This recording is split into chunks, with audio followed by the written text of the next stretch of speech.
La neuvième porte sort sur les écrans en 1999, 666 à l'envers, la même année qu'Eyes Wide Shut. Deux films qui nous annoncent le monde dans lequel nous allions vivre à partir des attentats de 2001. Deux films qui nous prévenaient sur le déchaînement imminent des forces du mal qui allaient, à peine 2 ans plus tard, s'abattre sur le monde. Déchaînement manifesté par le Patriot Act et ses métastases dont la queue de comète et la dictature sanitaire, saut qualitatif dans la guerre entamée en 1945 par les Américains contre le continent européen. L'élite mondialiste parfaitement au fait des révolutions sociales que le XXIe siècle verrait inévitables, conséquence naturelle d'un capitalisme à l'agonie. Kubrick et Polanski nous avaient déjà avertis en 1968 de l'arrivée du fils de Satan, l'un avec Rosemary's Baby, l'autre avec 2001, l'Odyssée de l'espace. À l'avant-garde de cet autre grand initié opiomane qui le voulait spirituel pour qu'il ne soit surtout pas révolutionnaire, l'élite mondialiste avait prévu de longue date ses pare-feux en forme de tour carré pour ouvrir le siècle en question. Il sera spirituel ou ne sera pas. Voulait bien dire, il ne sera pas pour nous l'élite. Si les peuples se soulèvent, alors vendons-leur de l'opium à grand renfort de développement personnel et d'initiation à l'éveil de soi, et au vu des considérables ravages commis par ces produits de contrebande, on peut dire que Malraux était quelque peu visionnaire. Polanski et Kubrick, qui en aucun cas n'auraient pu accéder à un tel degré de pouvoir dans l'industrie la plus efficace pour aliéner les masses par leur seul talent qui est lui indiscutable, savaient ce que l'élite, qui les a fait cracher au bassinet en échange d'une carrière, préparait. Si Eyes Wide Shut a possiblement coûté la vie à son auteur, dont on ne peut pas nier non plus que les effets de l'âge et de la sédentarité lui furent fatals, la neuvième porte a envoyé Polanski vers un film très, entre guillemets, devoir de mémoire, indispensable à ramener au troupeau la brebis qui s'égare. Film récompensé sur les grands drames d'hier, mais surtout utile à occulter les drames d'aujourd'hui. Kubrick, dont la mort prématurée amplifia l'écho d'un film qui en aurait eu de toute façon, et Polanski, par ses films plus modestes, prévenait donc du terrible tour de vis que les élites allaient exercer sur un monde prêt à exploser. Le satanisme, religion du capitalisme, main dans la main avec le spirituel fourre-tout cher à Malraux, seraient désormais les armes favorites du pouvoir pour en finir avec les peuples. De quoi parle précisément la neuvième porte ? Il s'agit de l'histoire d'un libraire nommé Corso qui vend à des clients fortunés des livres rares rachetés à bas prix à leurs propriétaires initiaux.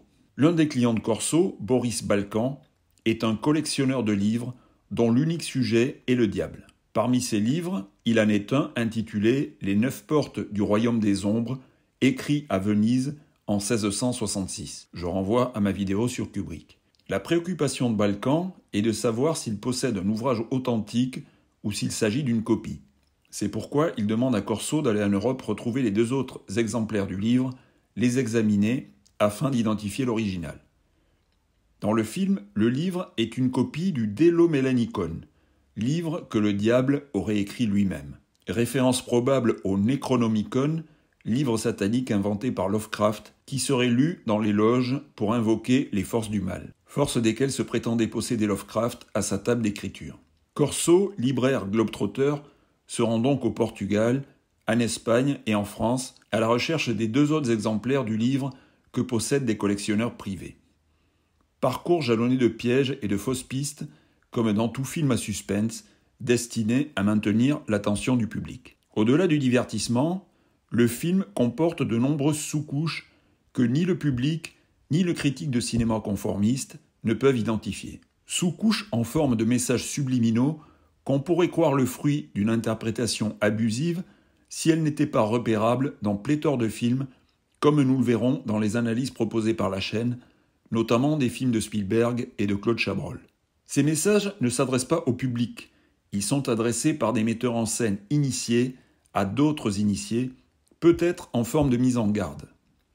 Un de ces signes est exprimé sur l'affiche du film, où le héros se marque le front avec du sang, cependant signe occulte cher aux francs-maçons, repéré entre autres sur l'affiche du Général de John Borman et sur la couverture de l'édition française des Mémoires de Paul Newman. Corso nous est présenté comme un personnage complètement cynique. sans croyance ni religion. Il vit seul, sans famille, et ne travaille que pour l'argent. C'est l'équivalent du personnage du trader démoniaque dont le loup de Wall Street sera le portrait quelques années plus tard. Corso n'est pas trader mais libraire, et son parcours est celui d'une initiation au secret du satanisme. Balkan a voulu s'emparer des 3 exemplaires du livre pour, à l'aide des gravures qu'ils contiennent, pratiquer un rituel destiné à faire apparaître Satan à son seul profit. La mise en scène nous laisse entendre que Balkan est un haut gradé de la franc-maçonnerie. Cette contre-plongée qui nous montre la Balkan Tower, comme on nous montre aussi la Trump Tower, nous met un petit peu la puce à l'oreille. La symbolique des loges, qu'on aura précédemment convoquée au début du film, par l'arrière-plan de ce personnage, autant que par son expression, œil cligné et doigts pointés. Voici cet autre geste maçonnique présenté sur une des gravures du livre recherché par Corso. Sans qu'il en ait conscience, Corso va vivre une série d'événements qui étaient écrits pour lui à l'avance. Thématique commune à tous les films de Polanski, pour qui visiblement le libre arbitre est contredit sans cesse par des esprits malveillants.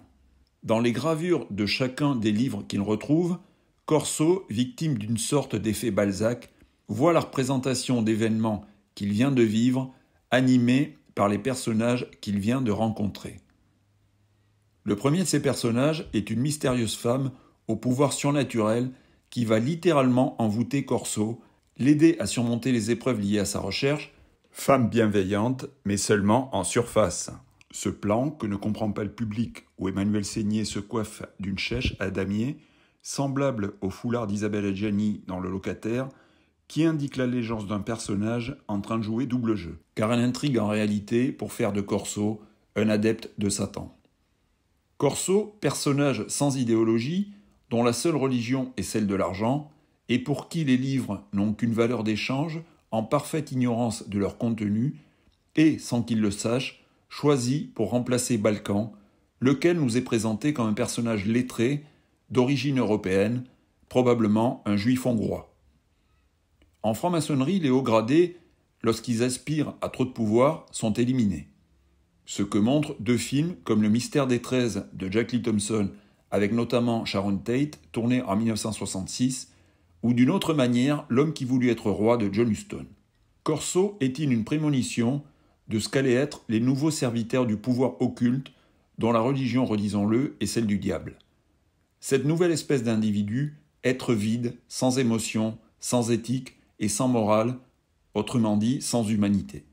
Individu parfaitement apte à ouvrir la porte du diable, la 9e. C'est ce que fera Corso en ouvrant en 1999 la porte du diable, derrière laquelle jaillit la lumière, celle qui inonde le regard des initiés quand on leur retire leur bandeau. On note que la lumière forme un crucifix illusoire destiné à égarer l'initié sur la véritable nature de cette lumière qu'il croit divine mais qui est en réalité démoniaque. Nous avons vu précédemment une cérémonie ritualisée filmée en France dans un château Rothschild, jumeau d'une autre propriété Rothschild, située en Angleterre, et où Kubrick mettra en scène une séquence à peu près identique. Ce genre de cérémonie contextualisée n'aura d'ailleurs un précédent notoire que dans Le Bal des vampires en 1966. De nombreux films hollywoodiens, depuis les années 80, semblaient annoncer de manière subliminale les attentats du 11 septembre, mais aussi quelques films français comme Les Aventures de Rabbi Jacob de Gérard Rouy, tournés l'année de l'inauguration des Tours, ou encore À nous deux de Claude Lelouch. Polanski est-il un médium ? Ou alors faut-il de nouveau convoquer l'intuition de l'artiste qui l'amène à glisser dans son œuvre des indices sur ce qu'il sait de l'avenir ? Morgan Robertson, en écrivant Le naufrage du Titan, faisait-il un rêve prémonitoire ou savait-il, parce qu'il appartenait au sérail des grands initiés, qu'on préparait déjà la construction d'un navire à seule fin de le faire sombrer ? L'écrivain villiériste Christian Combaz était-il frappé du même syndrome en publiant quelques mois avant la chute des Tours son roman Une heure avant l'éternité ? Tours qu'on a peut-être aussi construite à seule fin de les faire s'effondrer. Les maîtres du monde et du destin des gens d'en bas élaborent leurs plans très longtemps à l'avance, ce que Polanski nous disait déjà en 1973 dans Chinatown par la bouche de John Huston qui investissait dans le futur. En 1999, La 9e porte m'avait paru comme un Polanski en manque d'inspiration auquel il était impossible d'appliquer une grille de lecture ésotérique, même si le sujet s'y prêtait. Guy Debord, pour qui le cinéma était le plus bel instrument de crétinisation des masses, et la lumière faite sur la grande majorité, pour ne pas dire la totalité, des artistes qu'ils produisent, m'ont incité, comme une démangeaison, à voir dans leurs films ce que le jeune cinéphile aliéné que j'étais à l'époque était en incapacité de comprendre. Revenons à cette image. Le maître sataniste Boris Balkan habite à New York, et pas dans une autre ville, à New York, tout en haut d'une tour, laquelle est filmée de haut en bas. Sur le trottoir, 2 SDF demandent à Corso le bol qu'il leur refuse. Rien n'est fortuit dans les films quand ils sont faits par de grands réalisateurs pour qui chaque mouvement de caméra et chaque objet dans le cadre fait sens. Il n'aurait pas été moins esthétique de filmer la tour de bas en haut, en accord avec l'action du personnage qui monte dans les étages pour rencontrer son commanditaire. Le panoramique vertical suggère l'effondrement. Quant aux SDF qui apparaissent à la fin du cadre, n'annoncent-ils pas le devenir des peuples à la suite de cet événement déclencheur de tout ce que nous avons connu depuis? Voyons la suite. Dans le bureau de Balkan apparaît la représentation du lieu où va se dérouler le rituel nécessaire à l'apparition du diable. Il s'agit en l'occurrence du château de Puyvert, situé dans l'Aude, département du 11, et dont l'axe de prise de vue sur l'image permet de voir 2 tours carrées, alors que d'autres axes de prise de vue étaient possibles.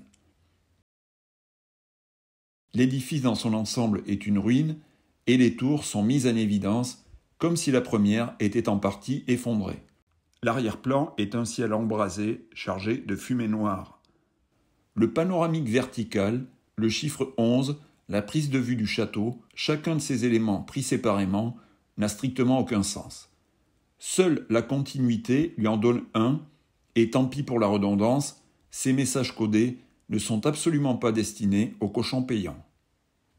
La dernière image du film nous montre Corso, nouvel adepte du diable, entrant dans les tours qu'on voit disparaître comme sous l'effet d'une explosion, avant que jaillisse la lumière, celle qui inonde l'initié, tout comme elle inonde le monde.